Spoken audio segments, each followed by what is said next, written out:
오늘 우리는 인간관계의 깊고 어두운 시면, 그리고 그 속에서 우리 자신을 온전히 지키는 법에 대해 이야기해보고자 합니다. 때로는 이해할 수 없는 행동으로 우리를 혼란에 빠뜨리는 사람들이 있습니다. 그들의 행동 뒤에는 우리가 알지 못했던 마음의 상처와 뒤틀린 세계가 숨어 있을지 모릅니다. 이 시간을 통해 여러분의 마음이 치유되고 더 건강한 관계를 맺어가는 지혜를 얻으시길 진심으로 기도합니다. 우리는 살아가면서 우울함, 시련의 아픔 같은 감정들을 겪습니다. 많은 이들이 이것을 의지의 문제, 즉 선택의 문제라고 생각하곤 합니다.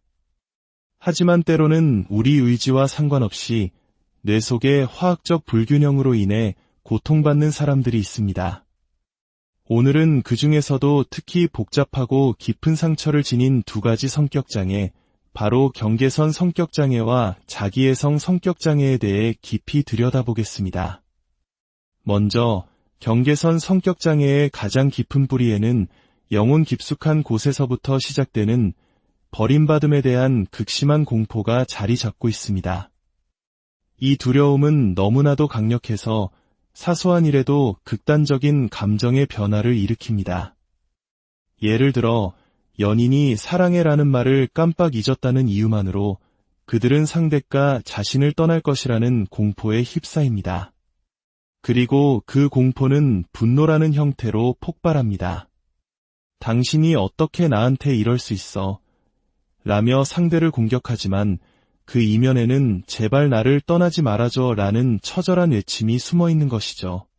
하지만 역설적이게도 이런 분노의 표출은 상대를 밀어내는 결과를 낳고 결국 자신이 가장 두려워했던 버림받는 상황을 스스로 만들게 됩니다.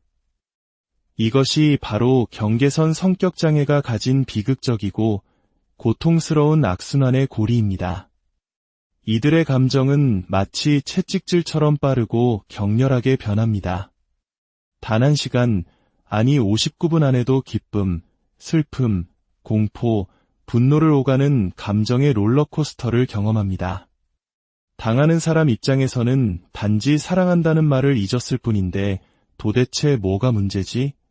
라며 혼란에 빠질 수밖에 없습니다.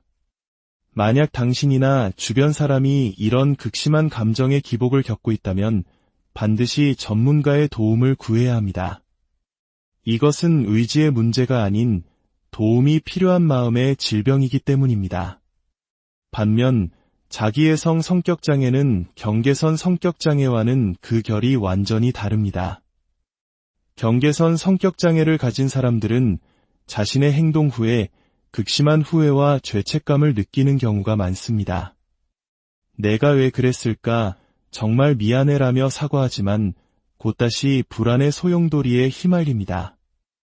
하지만 자기애성 성격장애를 가진 사람들은 자신이 아프다고 생각하지 않습니다. 후회나 죄책감도 느끼지 못합니다. 그들의 주된 행동 양식은 조종, 통제, 그리고 경멸입니다. 그들은 상대를 자신보다 못한 존재로 만들어 자신의 우월감을 확인하려 합니다. 마치 단단한 바위를 조금씩 갉아먹어 모래로 만들듯 상대방의 자존감을 서서히 파괴합니다. 흥미로운 점은 많은 사람들이 자기애성 성격장애를 가진 이들이 자존감이 낮고 약한 사람만을 목표로 삼는다고 오해한다는 것입니다.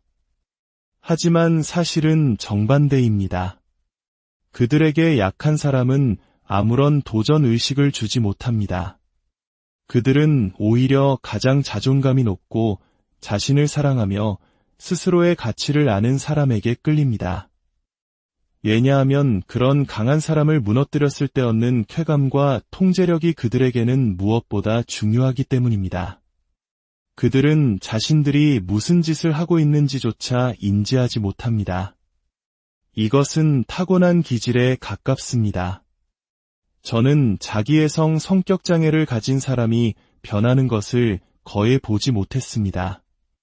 만약 그들이 변한 것처럼 보인다면 그것은 더 큰 목적을 위한 전략적인 행동일 가능성이 높습니다.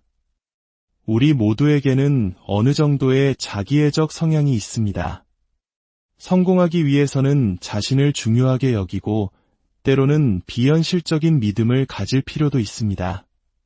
하지만 장애라는 이름이 붙는 순간 그것은 극단적인 수준에 이르렀음을 의미합니다. 자기애성 성격장애는 자신이 만들어낸 망상의 세계에 살면서 가스라이팅이나 사랑폭탄과 같은 교묘한 심리적 기술을 사용해 다른 사람들까지 그 망상 속으로 끌어들입니다. 결국 피해자는 무엇이 현실인지 분간하지 못하게 되고 내가 미친 건가? 라며 스스로를 의심하게 됩니다. 한때는 단단하고 빛나던 한 사람이 점차 자신의 색을 잃고 공허한 존재로 변해가는 과정은 지켜보기 매우 고통스러운 일입니다. 더욱 놀라운 것은 이들의 행동 패턴이 인종, 문화, 성별을 초월하여 놀라울 정도로 일관적이라는 점입니다. 마치 보이지 않는 악마의 교과서라도 있는 것처럼 그들은 모두 똑같은 방식으로 상대를 파괴합니다.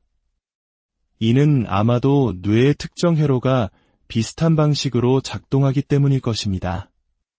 그들은 태어날 때부터 타인의 감정을 느낄 수 있는 공감 능력이 결여되어 있습니다. 그것이 바로 자기애성 성격장애의 가장 핵심적인 특징입니다. 그들은 자신이 만든 현실을 철석같이 믿습니다.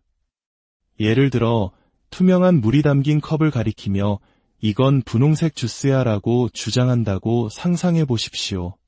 보통 사람이라면 아니, 이건 투명한 물이잖아 라고 말하겠지만 그들은 조금도 흔들리지 않고 아니, 이건 명백한 분홍색이야 라고 확신에 차서 말할 겁니다. 인간은 가장 확신에 찬 사람의 말을 믿게 되는 경향이 있습니다. 이런 일이 반복되면 결국 당신은 혹시 내가 색을 잘못 보고 있는 건가? 라며 자신의 인지 능력을 의심하기 시작할 것입니다. 이것이 바로 그들이 현실을 왜곡하고 상대를 통제하는 방식입니다. 과거에 저 역시 자기애성 성격장애를 가진 사람과 관계를 맺은 경험이 있습니다. 저는 제 자신을 낮게 평가하지 않습니다. 저는 제가 하나님의 소중한 자녀이며 귀한 존재임을 믿습니다. 하지만 그는 끊임없이 저의 가치를 깎아내리는 말을 했습니다. 한 번은 이런 일이 있었습니다. 한 모임에서 어떤 분이 제게 다가와 정말 아름다우세요. 제가 본 사람 중에 가장 아름다워요. 라고 진심 어린 칭찬을 해주었습니다. 그 말을 들은 그는 그분이 사라지자마자 제게 이렇게 말했습니다. 저 사람은 아마 이 동네 밖을 나가본 적이 없나 보지. 그 순간 저는 공격당하는 느낌을 받았습니다. 칭찬을 받은 것은 저인데 왜 그가 기분 나빠하는 것일까요? 이것이 바로 그들의 방식입니다.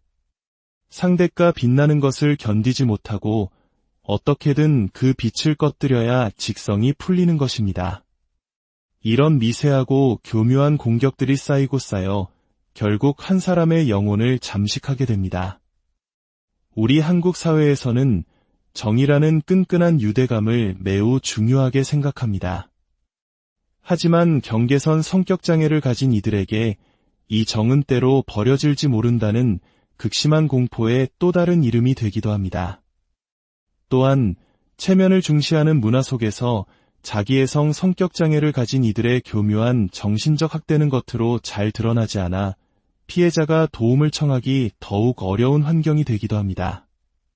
그렇다면 이런 관계 속에서 우리는 어떻게 스스로를 지켜야 할까요? 만약 당신이 자기애성 성격장애를 가진 사람과 관계를 맺고 있다면 역사상 가장 단단하고 철저한 경계선을 설정해야만 합니다.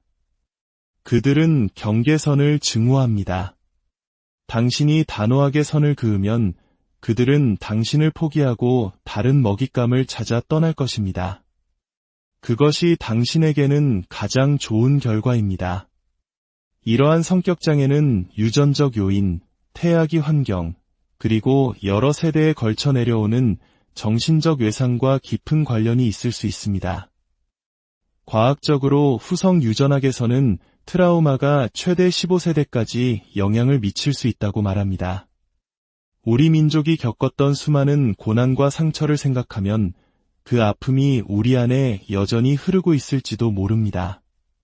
세대를 거쳐 내려오는 가난뿐만 아니라 이처럼 깊은 마음의 상처를 끊어내는 것이 우리에게 주어진 중요한 과제입니다. 스스로를 치유하고 보호하기 위한 가장 강력한 도구는 바로 자기 자신을 아는 것입니다. 지난 몇 년간, 특히 최근 6개월 동안 저는 제 자신을 깊이 탐구하는 여정을 계속해왔습니다. 그 과정에서 저는 제가 수십 년 동안 제 자신을 제대로 알지 못했다는 사실을 깨달았습니다. 저는 명상과 기도를 통해 내면의 목소리에 귀를 기울이기 시작했습니다. 기도는 단순히 무언가를 구하는 행위가 아닙니다. 내 안에 신성한 힘, 즉 하나님의 일부가 존재함을 믿고 그 힘을 통해 풍요로운 건강과 행복, 그리고 평화를 내 삶으로 끌어당기는 능동적인 과정입니다. 저는 자연 속을 걸으며 햇살을 느끼고 깊은 호흡을 통해 마음을 정돈합니다. 이것은 뇌와 심장을 조화롭게 하고 우주의 리듬과 나 자신을 일치시키는 과정입니다. 이처럼 자기 자신에게 집중하고 사랑을 쏟는 시간을 통해 우리는 비로소 진정한 자신을 만나고 무엇을 원하며 어떤 경계선이 필요한지를 알게 됩니다. 여러분도 자신을 1점에서 10점까지 평가해 보세요. 외모뿐만 아니라 정신적, 감정적, 영적, 경제적, 그리고 에너지 수준까지 모든 면에서 말입니다. 그리고 부족하다고 느끼는 부분 중 단 하나를 정해 이번 달의 목표로 삼아보세요. 모든 것을 한 번에 바꾸려 하면 지쳐서 포기하게 됩니다. 아주 작은 것부터 시작하는 겁니다. 예를 들어 일주일에 3번 침대 옆에서 15분간 운동하기처럼 말이죠. 작은 성공이 쌓이면 자신감이 생기고 다음 단계로 나아갈 힘을 얻게 됩니다. 매일 아침 눈을 뜨는 순간 저는 제 머리와 온몸을 감싸는 빛나는 후광을 상상합니다. 그리고 그 빛을 통해 치유와 사랑, 평화와 풍요의 에너지를 제 자신과 사랑하는 가족들에게 보냅니다. 하루를 시작하는 이 작은 의식이 저에게는 하루 전체를 지배할 강력한 힘을 줍니다. 우리에게는 에너지 풍선이 있다고 생각해 보세요. 하루에 쓸 수 있는 풍선이 단 10개뿐이라면 당신은 그 소중한 에너지를 어디에 사용하시겠습니까? 출근길에 끼어드는 차 때문에 화를 내며 풍선 하나를 터뜨리고 직장 동료의 뒷담화에 신경 쓰며 또 하나를 터뜨리다 보면 정작 소중한 가족과 자신을 위해 쓸 에너지는 남아있지 않게 됩니다. 이제부터는 당신의 에너지를 빼앗는 상황에 대해 이렇게 말해보세요. 아, 참 흥미롭네. 그리고 그냥 지나치십시오. 다른 사람이 당신의 감정을 조종하도록 내버려 두지 마세요. 당신의 에너지 풍선을 지키는 것은 오직 당신 자신입니다. 어둠은 빛이 있는 곳에 존재할 수 없습니다. 당신이 스스로 빛이 되기로 선택할 때 어둠은 물러나거나 빛으로 변할 것입니다. 세상에는 부정적인 에너지가 만연하기에 우리는 의도적으로 긍정성을 선택해야 합니다. 행복한 삶을 원하신다면 자기 자신을 통제하는 법을 배우십시오. 우리가 겪는 문제의 대부분은 우리 스스로가 만들어낸 것입니다. 저는 더 이상 고통을 선택하지 않습니다. 제 삶의 궁극적인 목표는 평화입니다. 문제가 발생했을 때 그것을 문제로 보지 않고 해결해야 할 과제로 봅니다. 그러면 마음은 평온을 유지할 수 있습니다. 관계 속에서 남성들이 원하는 평화란 꾸며낸 가짜 싸움이나 강요된 분노가 없는 상태를 의미합니다. 갈등이 생겼을 때 감정적으로 공격하는 대신 잠깐 이야기 좀 할 수 있을까? 라고 말하며 어른스럽게 대화로 풀어나가는 것, 그것이 바로 평화로운 관계의 모습입니다. 이 지혜의 말씀이 여러분의 삶의 빛과 소금이 되기를 간절히 기도합니다. 여러분 각자가 얼마나 소중하고 강한 존재인지 기억하십시오. 이 치유의 메시지를 소중한 이들과 함께 나눈다면 그 또한 세상을 밝히는 귀한 축복이 될 것입니다. 여러분의 삶에 하나님의 은총과 평화가 늘 함께. 오늘 우리는 인간관계의 깊고 어두운 시면 그리고 그 속에서 우리 자신을 온전히 지키는 법에 대해 이야기해보고자 합니다. 때로는 이해할 수 없는 행동으로 우리를 혼란에 빠뜨리는 사람들이 있습니다.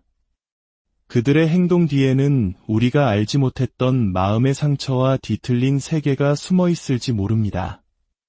이 시간을 통해 여러분의 마음이 치유되고 더 건강한 관계를 맺어가는 지혜를 얻으시길 진심으로 기도합니다. 우리는 살아가면서 우울함, 시련의 아픔 같은 감정들을 겪습니다. 많은 이들이 이것을 의지의 문제, 즉 선택의 문제라고 생각하곤 합니다. 하지만 때로는 우리 의지와 상관없이 뇌 속의 화학적 불균형으로 인해 고통받는 사람들이 있습니다. 오늘은 그 중에서도 특히 복잡하고 깊은 상처를 지닌 두 가지 성격장애, 바로 경계선 성격장애와 자기애성 성격장애에 대해 깊이 들여다보겠습니다. 먼저 경계선 성격장애의 가장 깊은 뿌리에는 영혼 깊숙한 곳에서부터 시작되는 버림받음에 대한 극심한 공포가 자리 잡고 있습니다. 이 두려움은 너무나도 강력해서 사소한 일에도 극단적인 감정의 변화를 일으킵니다. 예를 들어 연인이 사랑해라는 말을 깜빡 잊었다는 이유만으로 그들은 상대가 자신을 떠날 것이라는 공포에 휩싸입니다. 그리고 그 공포는 분노라는 형태로 폭발합니다. 당신이 어떻게 나한테 이럴 수 있어? 라며 상대를 공격하지만 그 이면에는 제발 나를 떠나지 말아줘 라는 처절한 외침이 숨어 있는 것이죠. 하지만 역설적이게도 이런 분노의 표출은 상대를 밀어내는 결과를 낳고 결국 자신이 가장 두려워했던 버림받는 상황을 스스로 만들게 됩니다. 이것이 바로 경계선 성격장애가 가진 비극적이고 고통스러운 악순환의 고리입니다. 이들의 감정은 마치 채찍질처럼 빠르고 격렬하게 변합니다. 단 한 시간, 아니 59분 안에도 기쁨, 슬픔, 공포, 분노를 오가는 감정의 롤러코스터를 경험합니다. 당하는 사람 입장에서는 단지 사랑한다는 말을 잊었을 뿐인데 도대체 뭐가 문제지? 라며 혼란에 빠질 수밖에 없습니다. 만약 당신이나 주변 사람이 이런 극심한 감정의 기복을 겪고 있다면 반드시 전문가의 도움을 구해야 합니다. 이것은 의지의 문제가 아닌 도움이 필요한 마음의 질병이기 때문입니다. 반면 자기애성 성격장애는 경계선 성격장애와는 그 결이 완전히 다릅니다. 경계선 성격장애를 가진 사람들은 자신의 행동 후에 극심한 후회와 죄책감을 느끼는 경우가 많습니다. 내가 왜 그랬을까? 정말 미안해라며 사과하지만 곧다시 불안의 소용돌이에 휘말립니다. 하지만 자기애성 성격장애를 가진 사람들은 자신이 아프다고 생각하지 않습니다. 후회나 죄책감도 느끼지 못합니다. 그들의 주된 행동 양식은 조종, 통제, 그리고 경멸입니다. 그들은 상대를 자신보다 못한 존재로 만들어 자신의 우월감을 확인하려 합니다. 마치 단단한 바위를 조금씩 갉아먹어 모래로 만들듯 상대방의 자존감을 서서히 파괴합니다. 흥미로운 점은 많은 사람들이 자기애성 성격장애를 가진 이들이 자존감이 낮고 약한 사람만을 목표로 삼는다고 오해한다는 것입니다. 하지만 사실은 정반대입니다. 그들에게 약한 사람은 아무런 도전 의식을 주지 못합니다. 그들은 오히려 가장 자존감이 높고 자신을 사랑하며 스스로의 가치를 아는 사람에게 끌립니다. 왜냐하면 그런 강한 사람을 무너뜨렸을 때 얻는 쾌감과 통제력이 그들에게는 무엇보다 중요하기 때문입니다. 그들은 자신들이 무슨 짓을 하고 있는지조차 인지하지 못합니다. 이것은 타고난 기질에 가깝습니다. 저는 자기애성 성격장애를 가진 사람이 변하는 것을 거의 보지 못했습니다. 만약 그들이 변한 것처럼 보인다면 그것은 더 큰 목적을 위한 전략적인 행동일 가능성이 높습니다. 우리 모두에게는 어느 정도의 자기애적 성향이 있습니다. 성공하기 위해서는 자신을 중요하게 여기고 때로는 비현실적인 믿음을 가질 필요도 있습니다. 하지만 장애라는 이름이 붙는 순간 그것은 극단적인 수준에 이르렀음을 의미합니다. 자기애성 성격장애는 자신이 만들어낸 망상의 세계에 살면서 가스라이팅이나 사랑폭탄과 같은 교묘한 심리적 기술을 사용해 다른 사람들까지 그 망상 속으로 끌어들입니다. 결국 피해자는 무엇이 현실인지 분간하지 못하게 되고 내가 미친 건가? 라며 스스로를 의심하게 됩니다. 한때는 단단하고 빛나던 한 사람이 점차 자신의 색을 잃고 공허한 존재로 변해가는 과정은 지켜보기 매우 고통스러운 일입니다. 더욱 놀라운 것은 이들의 행동 패턴이 인종, 문화, 성별을 초월하여 놀라울 정도로 일관적이라는 점입니다. 마치 보이지 않는 악마의 교과서라도 있는 것처럼 그들은 모두 똑같은 방식으로 상대를 파괴합니다. 이는 아마도 뇌의 특정 회로가 비슷한 방식으로 작동하기 때문일 것입니다. 그들은 태어날 때부터 타인의 감정을 느낄 수 있는 공감 능력이 결여되어 있습니다. 그것이 바로 자기애성 성격장애의 가장 핵심적인 특징입니다. 그들은 자신이 만든 현실을 철석같이 믿습니다.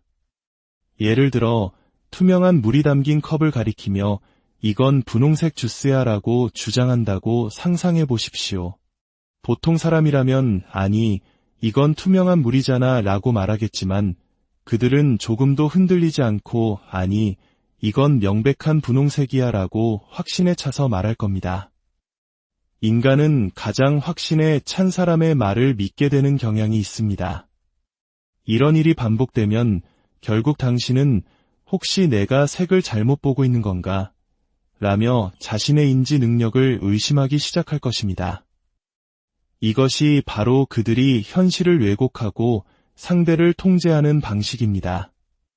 과거에 저 역시 자기애성 성격장애를 가진 사람과 관계를 맺은 경험이 있습니다.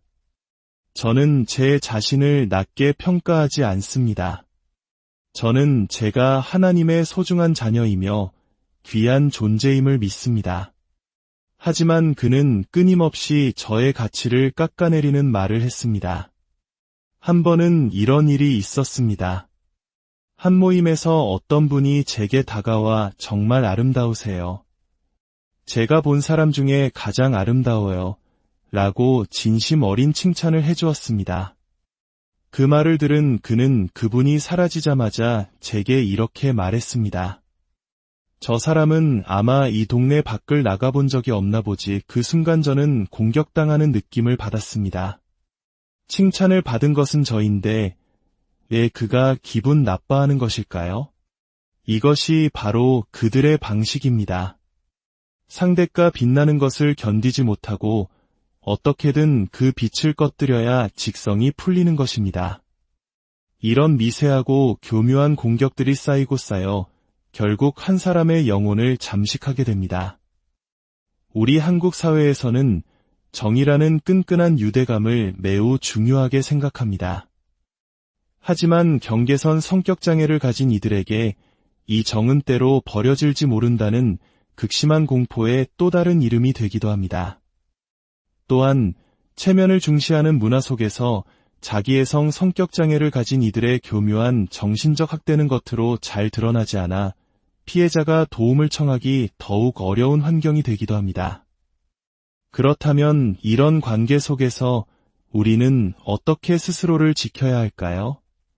만약 당신이 자기애성 성격장애를 가진 사람과 관계를 맺고 있다면 역사상 가장 단단하고 철저한 경계선을 설정해야만 합니다. 그들은 경계선을 증오합니다. 당신이 단호하게 선을 그으면 그들은 당신을 포기하고 다른 먹잇감을 찾아 떠날 것입니다. 그것이 당신에게는 가장 좋은 결과입니다. 이러한 성격장애는 유전적 요인, 태아기 환경, 그리고 여러 세대에 걸쳐 내려오는 정신적 외상과 깊은 관련이 있을 수 있습니다. 과학적으로 후성 유전학에서는 트라우마가 최대 15세대까지 영향을 미칠 수 있다고 말합니다. 우리 민족이 겪었던 수많은 고난과 상처를 생각하면 그 아픔이 우리 안에 여전히 흐르고 있을지도 모릅니다. 세대를 거쳐 내려오는 가난뿐만 아니라 이처럼 깊은 마음의 상처를 끊어내는 것이 우리에게 주어진 중요한 과제입니다. 스스로를 치유하고 보호하기 위한 가장 강력한 도구는 바로 자기 자신을 아는 것입니다. 지난 몇 년간, 특히 최근 6개월 동안 저는 제 자신을 깊이 탐구하는 여정을 계속해왔습니다. 그 과정에서 저는 제가 수십 년 동안 제 자신을 제대로 알지 못했다는 사실을 깨달았습니다. 저는 명상과 기도를 통해 내면의 목소리에 귀를 기울이기 시작했습니다. 기도는 단순히 무언가를 구하는 행위가 아닙니다. 내 안에 신성한 힘, 즉 하나님의 일부가 존재함을 믿고 그 힘을 통해 풍요로운 건강과 행복, 그리고 평화를 내 삶으로 끌어당기는 능동적인 과정입니다. 저는 자연 속을 걸으며 햇살을 느끼고 깊은 호흡을 통해 마음을 정돈합니다. 이것은 뇌와 심장을 조화롭게 하고 우주의 리듬과 나 자신을 일치시키는 과정입니다. 이처럼 자기 자신에게 집중하고 사랑을 쏟는 시간을 통해 우리는 비로소 진정한 자신을 만나고 무엇을 원하며 어떤 경계선이 필요한지를 알게 됩니다. 여러분도 자신을 1점에서 10점까지 평가해 보세요. 외모뿐만 아니라 정신적, 감정적, 영적, 경제적, 그리고 에너지 수준까지 모든 면에서 말입니다. 그리고 부족하다고 느끼는 부분 중 단 하나를 정해 이번 달의 목표로 삼아보세요. 모든 것을 한 번에 바꾸려 하면 지쳐서 포기하게 됩니다. 아주 작은 것부터 시작하는 겁니다. 예를 들어 일주일에 3번 침대 옆에서 15분간 운동하기처럼 말이죠. 작은 성공이 쌓이면 자신감이 생기고 다음 단계로 나아갈 힘을 얻게 됩니다. 매일 아침 눈을 뜨는 순간 저는 제 머리와 온몸을 감싸는 빛나는 후광을 상상합니다. 그리고 그 빛을 통해 치유와 사랑, 평화와 풍요의 에너지를 제 자신과 사랑하는 가족들에게 보냅니다. 하루를 시작하는 이 작은 의식이 저에게는 하루 전체를 지배할 강력한 힘을 줍니다. 우리에게는 에너지 풍선이 있다고 생각해 보세요. 하루에 쓸 수 있는 풍선이 단 10개뿐이라면 당신은 그 소중한 에너지를 어디에 사용하시겠습니까? 출근길에 끼어드는 차 때문에 화를 내며 풍선 하나를 터뜨리고 직장 동료의 뒷담화에 신경 쓰며 또 하나를 터뜨리다 보면 정작 소중한 가족과 자신을 위해 쓸 에너지는 남아있지 않게 됩니다. 이제부터는 당신의 에너지를 빼앗는 상황에 대해 이렇게 말해보세요. 아, 참 흥미롭네. 그리고 그냥 지나치십시오. 다른 사람이 당신의 감정을 조종하도록 내버려 두지 마세요. 당신의 에너지 풍선을 지키는 것은 오직 당신 자신입니다. 어둠은 빛이 있는 곳에 존재할 수 없습니다. 당신이 스스로 빛이 되기로 선택할 때 어둠은 물러나거나 빛으로 변할 것입니다. 세상에는 부정적인 에너지가 만연하기에 우리는 의도적으로 긍정성을 선택해야 합니다. 행복한 삶을 원하신다면 자기 자신을 통제하는 법을 배우십시오. 우리가 겪는 문제의 대부분은 우리 스스로가 만들어낸 것입니다. 저는 더 이상 고통을 선택하지 않습니다. 제 삶의 궁극적인 목표는 평화입니다. 문제가 발생했을 때 그것을 문제로 보지 않고 해결해야 할 과제로 봅니다. 그러면 마음은 평온을 유지할 수 있습니다. 관계 속에서 남성들이 원하는 평화란 꾸며낸 가짜 싸움이나 강요된 분노가 없는 상태를 의미합니다. 갈등이 생겼을 때 감정적으로 공격하는 대신 잠깐 이야기 좀 할 수 있을까? 라고 말하며 어른스럽게 대화로 풀어나가는 것, 그것이 바로 평화로운 관계의 모습입니다. 이 지혜의 말씀이 여러분의 삶의 빛과 소금이 되기를 간절히 기도합니다. 여러분 각자가 얼마나 소중하고 강한 존재인지 기억하십시오. 이 치유의 메시지를 소중한 이들과 함께 나눈다면 그 또한 세상을 밝히는 귀한 축복이 될 것입니다. 여러분의 삶에 하나님의 은총과 평화가 늘 함께. 오늘 우리는 인간관계의 깊고 어두운 시면, 그리고 그 속에서 우리 자신을 온전히 지키는 법에 대해 이야기해보고자 합니다. 때로는 이해할 수 없는 행동으로 우리를 혼란에 빠뜨리는 사람들이 있습니다. 그들의 행동 뒤에는 우리가 알지 못했던 마음의 상처와 뒤틀린 세계가 숨어 있을지 모릅니다. 이 시간을 통해 여러분의 마음이 치유되고 더 건강한 관계를 맺어가는 지혜를 얻으시길 진심으로 기도합니다. 우리는 살아가면서 우울함, 시련의 아픔 같은 감정들을 겪습니다. 많은 이들이 이것을 의지의 문제, 즉 선택의 문제라고 생각하곤 합니다. 하지만 때로는 우리 의지와 상관없이 뇌 속의 화학적 불균형으로 인해 고통받는 사람들이 있습니다. 오늘은 그 중에서도 특히 복잡하고 깊은 상처를 지닌 두 가지 성격장애, 바로 경계선 성격장애와 자기애성 성격장애에 대해 깊이 들여다보겠습니다. 먼저 경계선 성격장애의 가장 깊은 뿌리에는 영혼 깊숙한 곳에서부터 시작되는 버림받음에 대한 극심한 공포가 자리 잡고 있습니다. 이 두려움은 너무나도 강력해서 사소한 일에도 극단적인 감정의 변화를 일으킵니다. 예를 들어 연인이 사랑해라는 말을 깜빡 잊었다는 이유만으로 그들은 상대가 자신을 떠날 것이라는 공포에 휩싸입니다. 그리고 그 공포는 분노라는 형태로 폭발합니다. 당신이 어떻게 나한테 이럴 수 있어? 라며 상대를 공격하지만 그 이면에는 제발 나를 떠나지 말아줘 라는 처절한 외침이 숨어 있는 것이죠.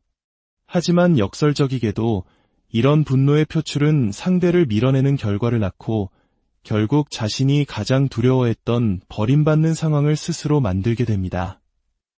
이것이 바로 경계선 성격장애가 가진 비극적이고 고통스러운 악순환의 고리입니다. 이들의 감정은 마치 채찍질처럼 빠르고 격렬하게 변합니다. 단 한 시간, 아니 59분 안에도 기쁨, 슬픔, 공포, 분노를 오가는 감정의 롤러코스터를 경험합니다. 당하는 사람 입장에서는 단지 사랑한다는 말을 잊었을 뿐인데 도대체 뭐가 문제지? 라며 혼란에 빠질 수밖에 없습니다. 만약 당신이나 주변 사람이 이런 극심한 감정의 기복을 겪고 있다면 반드시 전문가의 도움을 구해야 합니다. 이것은 의지의 문제가 아닌 도움이 필요한 마음의 질병이기 때문입니다. 반면 자기애성 성격장애는 경계선 성격장애와는 그 결이 완전히 다릅니다. 경계선 성격장애를 가진 사람들은 자신의 행동 후에 극심한 후회와 죄책감을 느끼는 경우가 많습니다. 내가 왜 그랬을까? 정말 미안해라며 사과하지만 곧다시 불안의 소용돌이에 휘말립니다. 하지만 자기애성 성격장애를 가진 사람들은 자신이 아프다고 생각하지 않습니다. 후회나 죄책감도 느끼지 못합니다. 그들의 주된 행동 양식은 조종, 통제, 그리고 경멸입니다. 그들은 상대를 자신보다 못한 존재로 만들어 자신의 우월감을 확인하려 합니다. 마치 단단한 바위를 조금씩 갉아먹어 모래로 만들듯 상대방의 자존감을 서서히 파괴합니다. 흥미로운 점은 많은 사람들이 자기애성 성격장애를 가진 이들이 자존감이 낮고 약한 사람만을 목표로 삼는다고 오해한다는 것입니다. 하지만 사실은 정반대입니다. 그들에게 약한 사람은 아무런 도전 의식을 주지 못합니다. 그들은 오히려 가장 자존감이 높고 자신을 사랑하며 스스로의 가치를 아는 사람에게 끌립니다. 왜냐하면 그런 강한 사람을 무너뜨렸을 때 얻는 쾌감과 통제력이 그들에게는 무엇보다 중요하기 때문입니다. 그들은 자신들이 무슨 짓을 하고 있는지조차 인지하지 못합니다. 이것은 타고난 기질에 가깝습니다. 저는 자기애성 성격장애를 가진 사람이 변하는 것을 거의 보지 못했습니다. 만약 그들이 변한 것처럼 보인다면 그것은 더 큰 목적을 위한 전략적인 행동일 가능성이 높습니다. 우리 모두에게는 어느 정도의 자기애적 성향이 있습니다. 성공하기 위해서는 자신을 중요하게 여기고 때로는 비현실적인 믿음을 가질 필요도 있습니다. 하지만 장애라는 이름이 붙는 순간 그것은 극단적인 수준에 이르렀음을 의미합니다. 자기애성 성격장애는 자신이 만들어낸 망상의 세계에 살면서 가스라이팅이나 사랑폭탄과 같은 교묘한 심리적 기술을 사용해 다른 사람들까지 그 망상 속으로 끌어들입니다. 결국 피해자는 무엇이 현실인지 분간하지 못하게 되고 내가 미친 건가? 라며 스스로를 의심하게 됩니다. 한때는 단단하고 빛나던 한 사람이 점차 자신의 색을 잃고 공허한 존재로 변해가는 과정은 지켜보기 매우 고통스러운 일입니다. 더욱 놀라운 것은 이들의 행동 패턴이 인종, 문화, 성별을 초월하여 놀라울 정도로 일관적이라는 점입니다. 마치 보이지 않는 악마의 교과서라도 있는 것처럼 그들은 모두 똑같은 방식으로 상대를 파괴합니다. 이는 아마도 뇌의 특정 회로가 비슷한 방식으로 작동하기 때문일 것입니다. 그들은 태어날 때부터 타인의 감정을 느낄 수 있는 공감 능력이 결여되어 있습니다. 그것이 바로 자기애성 성격장애의 가장 핵심적인 특징입니다. 그들은 자신이 만든 현실을 철석같이 믿습니다. 예를 들어 투명한 물이 담긴 컵을 가리키며 이건 분홍색 주스야 라고 주장한다고 상상해 보십시오. 보통 사람이라면 아니, 이건 투명한 물이잖아 라고 말하겠지만 그들은 조금도 흔들리지 않고 아니, 이건 명백한 분홍색이야 라고 확신에 차서 말할 겁니다. 인간은 가장 확신에 찬 사람의 말을 믿게 되는 경향이 있습니다. 이런 일이 반복되면 결국 당신은 혹시 내가 색을 잘못 보고 있는 건가? 라며 자신의 인지 능력을 의심하기 시작할 것입니다. 이것이 바로 그들이 현실을 왜곡하고 상대를 통제하는 방식입니다. 과거에 저 역시 자기애성 성격장애를 가진 사람과 관계를 맺은 경험이 있습니다. 저는 제 자신을 낮게 평가하지 않습니다. 저는 제가 하나님의 소중한 자녀이며 귀한 존재임을 믿습니다. 하지만 그는 끊임없이 저의 가치를 깎아내리는 말을 했습니다. 한 번은 이런 일이 있었습니다. 한 모임에서 어떤 분이 제게 다가와 정말 아름다우세요. 제가 본 사람 중에 가장 아름다워요. 라고 진심 어린 칭찬을 해주었습니다. 그 말을 들은 그는 그분이 사라지자마자 제게 이렇게 말했습니다. 저 사람은 아마 이 동네 밖을 나가본 적이 없나 보지. 그 순간 저는 공격당하는 느낌을 받았습니다. 칭찬을 받은 것은 저인데 왜 그가 기분 나빠하는 것일까요? 이것이 바로 그들의 방식입니다. 상대가 빛나는 것을 견디지 못하고 어떻게든 그 빛을 꺼뜨려야 직성이 풀리는 것입니다. 이런 미세하고 교묘한 공격들이 쌓이고 쌓여 결국 한 사람의 영혼을 잠식하게 됩니다. 우리 한국 사회에서는 정의라는 끈끈한 유대감을 매우 중요하게 생각합니다. 하지만 경계선 성격장애를 가진 이들에게 이 정은 때로 버려질지 모른다는 극심한 공포의 또 다른 이름이 되기도 합니다. 또한 체면을 중시하는 문화 속에서 자기애성 성격장애를 가진 이들의 교묘한 정신적 학대는 겉으로 잘 드러나지 않아 피해자가 도움을 청하기 더욱 어려운 환경이 되기도 합니다. 그렇다면 이런 관계 속에서 우리는 어떻게 스스로를 지켜야 할까요? 만약 당신이 자기애성 성격장애를 가진 사람과 관계를 맺고 있다면 역사상 가장 단단하고 철저한 경계선을 설정해야만 합니다. 그들은 경계선을 증오합니다. 당신이 단호하게 선을 그으면 그들은 당신을 포기하고 다른 먹잇감을 찾아 떠날 것입니다. 그것이 당신에게는 가장 좋은 결과입니다. 이러한 성격장애는 유전적 요인, 태아기 환경, 그리고 여러 세대에 걸쳐 내려오는 정신적 외상과 깊은 관련이 있을 수 있습니다. 과학적으로 후성 유전학에서는 트라우마가 최대 15세대까지 영향을 미칠 수 있다고 말합니다.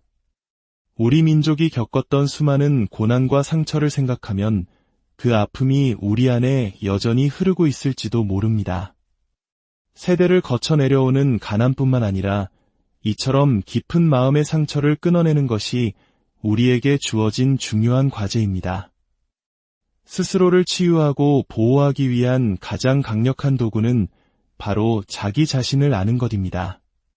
지난 몇 년간, 특히 최근 6개월 동안 저는 제 자신을 깊이 탐구하는 여정을 계속해왔습니다. 그 과정에서 저는 제가 수십 년 동안 제 자신을 제대로 알지 못했다는 사실을 깨달았습니다. 저는 명상과 기도를 통해 내면의 목소리에 귀를 기울이기 시작했습니다. 기도는 단순히 무언가를 구하는 행위가 아닙니다. 내 안에 신성한 힘, 즉 하나님의 일부가 존재함을 믿고 그 힘을 통해 풍요로운 건강과 행복, 그리고 평화를 내 삶으로 끌어당기는 능동적인 과정입니다. 저는 자연 속을 걸으며 햇살을 느끼고 깊은 호흡을 통해 마음을 정돈합니다. 이것은 뇌와 심장을 조화롭게 하고 우주의 리듬과 나 자신을 일치시키는 과정입니다. 이처럼 자기 자신에게 집중하고 사랑을 쏟는 시간을 통해 우리는 비로소 진정한 자신을 만나고 무엇을 원하며 어떤 경계선이 필요한지를 알게 됩니다. 여러분도 자신을 1점에서 10점까지 평가해 보세요. 외모뿐만 아니라 정신적, 감정적, 영적, 경제적, 그리고 에너지 수준까지 모든 면에서 말입니다. 그리고 부족하다고 느끼는 부분 중 단 하나를 정해 이번 달의 목표로 삼아보세요. 모든 것을 한 번에 바꾸려 하면 지쳐서 포기하게 됩니다. 아주 작은 것부터 시작하는 겁니다. 예를 들어 일주일에 3번 침대 옆에서 15분간 운동하기처럼 말이죠. 작은 성공이 쌓이면 자신감이 생기고 다음 단계로 나아갈 힘을 얻게 됩니다. 매일 아침 눈을 뜨는 순간 저는 제 머리와 온몸을 감싸는 빛나는 후광을 상상합니다. 그리고 그 빛을 통해 치유와 사랑, 평화와 풍요의 에너지를 제 자신과 사랑하는 가족들에게 보냅니다. 하루를 시작하는 이 작은 의식이 저에게는 하루 전체를 지배할 강력한 힘을 줍니다. 우리에게는 에너지 풍선이 있다고 생각해 보세요. 하루에 쓸 수 있는 풍선이 단 10개뿐이라면 당신은 그 소중한 에너지를 어디에 사용하시겠습니까? 출근길에 끼어드는 차 때문에 화를 내며 풍선 하나를 터뜨리고 직장 동료의 뒷담화에 신경 쓰며 또 하나를 터뜨리다 보면 정작 소중한 가족과 자신을 위해 쓸 에너지는 남아있지 않게 됩니다.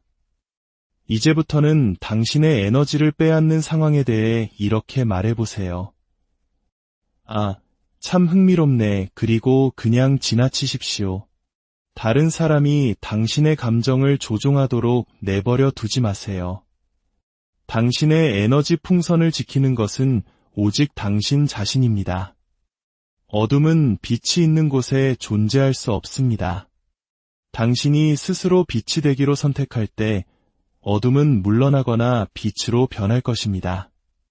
세상에는 부정적인 에너지가 만연하기에 우리는 의도적으로 긍정성을 선택해야 합니다. 행복한 삶을 원하신다면 자기 자신을 통제하는 법을 배우십시오. 우리가 겪는 문제의 대부분은 우리 스스로가 만들어낸 것입니다. 저는 더 이상 고통을 선택하지 않습니다. 제 삶의 궁극적인 목표는 평화입니다. 문제가 발생했을 때 그것을 문제로 보지 않고 해결해야 할 과제로 봅니다. 그러면 마음은 평온을 유지할 수 있습니다. 관계 속에서 남성들이 원하는 평화란 꾸며낸 가짜 싸움이나 강요된 분노가 없는 상태를 의미합니다. 갈등이 생겼을 때 감정적으로 공격하는 대신 잠깐 이야기 좀 할 수 있을까? 라고 말하며 어른스럽게 대화로 풀어나가는 것, 그것이 바로 평화로운 관계의 모습입니다. 이 지혜의 말씀이 여러분의 삶의 빛과 소금이 되기를 간절히 기도합니다. 여러분 각자가 얼마나 소중하고 강한 존재인지 기억하십시오. 이 치유의 메시지를 소중한 이들과 함께 나눈다면 그 또한 세상을 밝히는 귀한 축복이 될 것입니다. 여러분의 삶에 하나님의 은총과 평화가 늘 함께. 오늘 우리는 인간관계의 깊고 어두운 시면, 그리고 그 속에서 우리 자신을 온전히 지키는 법에 대해 이야기해보고자 합니다.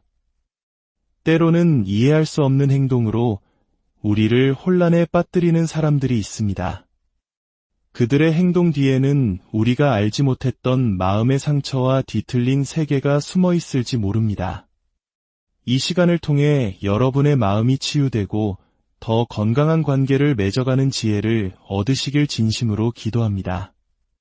우리는 살아가면서 우울함, 시련의 아픔 같은 감정들을 겪습니다. 많은 이들이 이것을 의지의 문제, 즉 선택의 문제라고 생각하곤 합니다.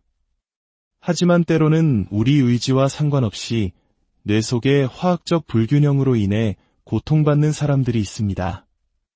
오늘은 그 중에서도 특히 복잡하고 깊은 상처를 지닌 두 가지 성격장애, 바로 경계선 성격장애와 자기애성 성격장애에 대해 깊이 들여다보겠습니다. 먼저 경계선 성격장애의 가장 깊은 뿌리에는 영혼 깊숙한 곳에서부터 시작되는 버림받음에 대한 극심한 공포가 자리 잡고 있습니다. 이 두려움은 너무나도 강력해서 사소한 일에도 극단적인 감정의 변화를 일으킵니다. 예를 들어 연인이 사랑해라는 말을 깜빡 잊었다는 이유만으로 그들은 상대가 자신을 떠날 것이라는 공포에 휩싸입니다. 그리고 그 공포는 분노라는 형태로 폭발합니다. 당신이 어떻게 나한테 이럴 수 있어? 라며 상대를 공격하지만 그 이면에는 제발 나를 떠나지 말아줘 라는 처절한 외침이 숨어 있는 것이죠. 하지만 역설적이게도 이런 분노의 표출은 상대를 밀어내는 결과를 낳고 결국 자신이 가장 두려워했던 버림받는 상황을 스스로 만들게 됩니다. 이것이 바로 경계선 성격장애가 가진 비극적이고 고통스러운 악순환의 고리입니다. 이들의 감정은 마치 채찍질처럼 빠르고 격렬하게 변합니다. 단 한 시간, 아니 59분 안에도 기쁨, 슬픔, 공포, 분노를 오가는 감정의 롤러코스터를 경험합니다. 당하는 사람 입장에서는 단지 사랑한다는 말을 잊었을 뿐인데 도대체 뭐가 문제지? 라며 혼란에 빠질 수밖에 없습니다. 만약 당신이나 주변 사람이 이런 극심한 감정의 기복을 겪고 있다면 반드시 전문가의 도움을 구해야 합니다. 이것은 의지의 문제가 아닌 도움이 필요한 마음의 질병이기 때문입니다. 반면 자기애성 성격장애는 경계선 성격장애와는 그 결이 완전히 다릅니다. 경계선 성격장애를 가진 사람들은 자신의 행동 후에 극심한 후회와 죄책감을 느끼는 경우가 많습니다. 내가 왜 그랬을까? 정말 미안해라며 사과하지만 곧다시 불안의 소용돌이에 휘말립니다. 하지만 자기애성 성격장애를 가진 사람들은 자신이 아프다고 생각하지 않습니다. 후회나 죄책감도 느끼지 못합니다. 그들의 주된 행동 양식은 조종, 통제, 그리고 경멸입니다. 그들은 상대를 자신보다 못한 존재로 만들어 자신의 우월감을 확인하려 합니다. 마치 단단한 바위를 조금씩 갉아먹어 모래로 만들듯 상대방의 자존감을 서서히 파괴합니다. 흥미로운 점은 많은 사람들이 자기애성 성격장애를 가진 이들이 자존감이 낮고 약한 사람만을 목표로 삼는다고 오해한다는 것입니다. 하지만 사실은 정반대입니다. 그들에게 약한 사람은 아무런 도전 의식을 주지 못합니다. 그들은 오히려 가장 자존감이 높고 자신을 사랑하며 스스로의 가치를 아는 사람에게 끌립니다. 왜냐하면 그런 강한 사람을 무너뜨렸을 때 얻는 쾌감과 통제력이 그들에게는 무엇보다 중요하기 때문입니다. 그들은 자신들이 무슨 짓을 하고 있는지조차 인지하지 못합니다. 이것은 타고난 기질에 가깝습니다. 저는 자기애성 성격장애를 가진 사람이 변하는 것을 거의 보지 못했습니다. 만약 그들이 변한 것처럼 보인다면 그것은 더 큰 목적을 위한 전략적인 행동일 가능성이 높습니다. 우리 모두에게는 어느 정도의 자기애적 성향이 있습니다. 성공하기 위해서는 자신을 중요하게 여기고 때로는 비현실적인 믿음을 가질 필요도 있습니다. 하지만 장애라는 이름이 붙는 순간 그것은 극단적인 수준에 이르렀음을 의미합니다. 자기애성 성격장애는 자신이 만들어낸 망상의 세계에 살면서 가스라이팅이나 사랑폭탄과 같은 교묘한 심리적 기술을 사용해 다른 사람들까지 그 망상 속으로 끌어들입니다. 결국 피해자는 무엇이 현실인지 분간하지 못하게 되고 내가 미친 건가? 라며 스스로를 의심하게 됩니다. 한때는 단단하고 빛나던 한 사람이 점차 자신의 색을 잃고 공허한 존재로 변해가는 과정은 지켜보기 매우 고통스러운 일입니다. 더욱 놀라운 것은 이들의 행동 패턴이 인종, 문화, 성별을 초월하여 놀라울 정도로 일관적이라는 점입니다. 마치 보이지 않는 악마의 교과서라도 있는 것처럼 그들은 모두 똑같은 방식으로 상대를 파괴합니다. 이는 아마도 뇌의 특정 회로가 비슷한 방식으로 작동하기 때문일 것입니다.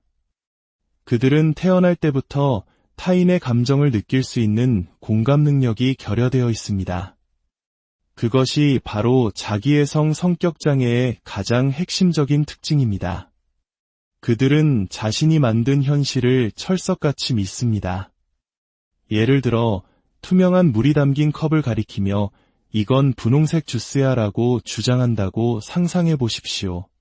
보통 사람이라면 아니, 이건 투명한 물이잖아 라고 말하겠지만 그들은 조금도 흔들리지 않고 아니, 이건 명백한 분홍색이야 라고 확신에 차서 말할 겁니다. 인간은 가장 확신에 찬 사람의 말을 믿게 되는 경향이 있습니다. 이런 일이 반복되면 결국 당신은 혹시 내가 색을 잘못 보고 있는 건가? 라며 자신의 인지 능력을 의심하기 시작할 것입니다.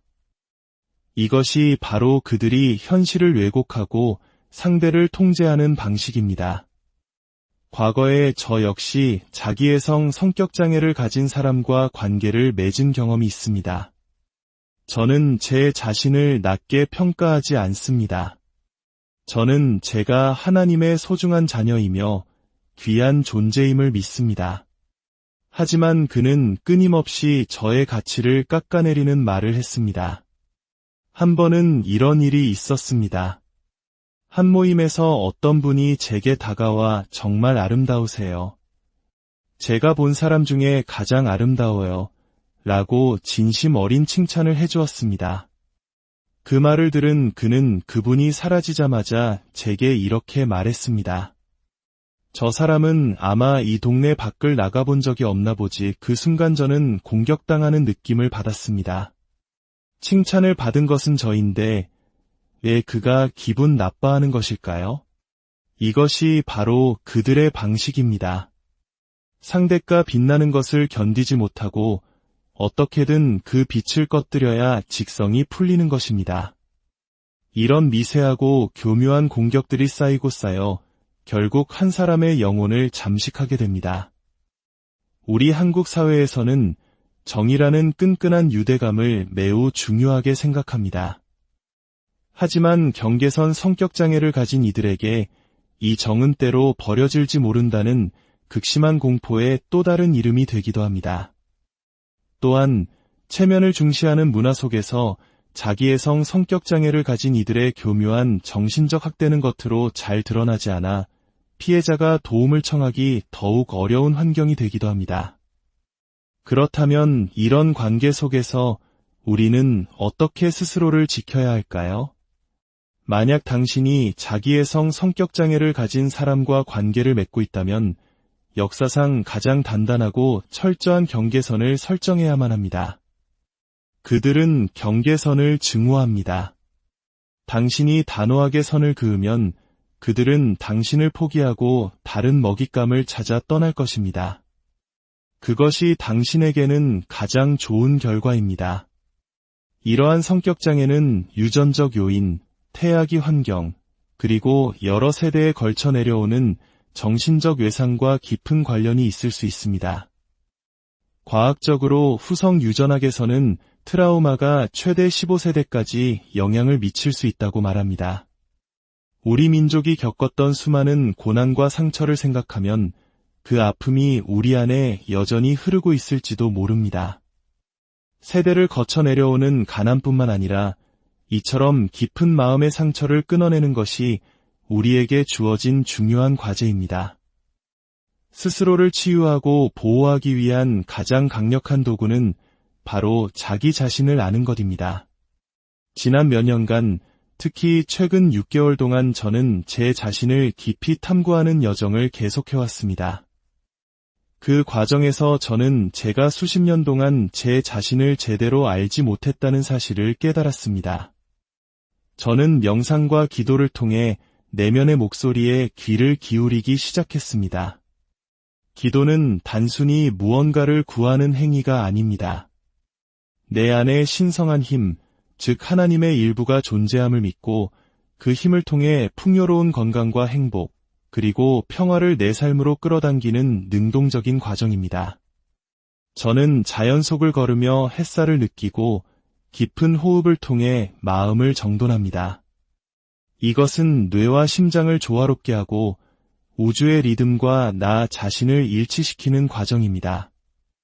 이처럼 자기 자신에게 집중하고 사랑을 쏟는 시간을 통해 우리는 비로소 진정한 자신을 만나고 무엇을 원하며 어떤 경계선이 필요한지를 알게 됩니다.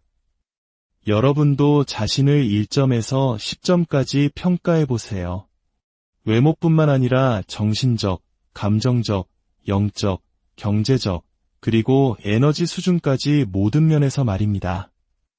그리고 부족하다고 느끼는 부분 중 단 하나를 정해 이번 달의 목표로 삼아보세요. 모든 것을 한 번에 바꾸려 하면 지쳐서 포기하게 됩니다. 아주 작은 것부터 시작하는 겁니다. 예를 들어 일주일에 3번 침대 옆에서 15분간 운동하기처럼 말이죠. 작은 성공이 쌓이면 자신감이 생기고 다음 단계로 나아갈 힘을 얻게 됩니다. 매일 아침 눈을 뜨는 순간 저는 제 머리와 온몸을 감싸는 빛나는 후광을 상상합니다. 그리고 그 빛을 통해 치유와 사랑, 평화와 풍요의 에너지를 제 자신과 사랑하는 가족들에게 보냅니다. 하루를 시작하는 이 작은 의식이 저에게는 하루 전체를 지배할 강력한 힘을 줍니다. 우리에게는 에너지 풍선이 있다고 생각해 보세요. 하루에 쓸 수 있는 풍선이 단 10개뿐이라면 당신은 그 소중한 에너지를 어디에 사용하시겠습니까? 출근길에 끼어드는 차 때문에 화를 내며 풍선 하나를 터뜨리고 직장 동료의 뒷담화에 신경 쓰며 또 하나를 터뜨리다 보면 정작 소중한 가족과 자신을 위해 쓸 에너지는 남아있지 않게 됩니다. 이제부터는 당신의 에너지를 빼앗는 상황에 대해 이렇게 말해보세요. 아, 참 흥미롭네. 그리고 그냥 지나치십시오. 다른 사람이 당신의 감정을 조종하도록 내버려 두지 마세요. 당신의 에너지 풍선을 지키는 것은 오직 당신 자신입니다. 어둠은 빛이 있는 곳에 존재할 수 없습니다. 당신이 스스로 빛이 되기로 선택할 때 어둠은 물러나거나 빛으로 변할 것입니다. 세상에는 부정적인 에너지가 만연하기에 우리는 의도적으로 긍정성을 선택해야 합니다. 행복한 삶을 원하신다면 자기 자신을 통제하는 법을 배우십시오. 우리가 겪는 문제의 대부분은 우리 스스로가 만들어낸 것입니다. 저는 더 이상 고통을 선택하지 않습니다. 제 삶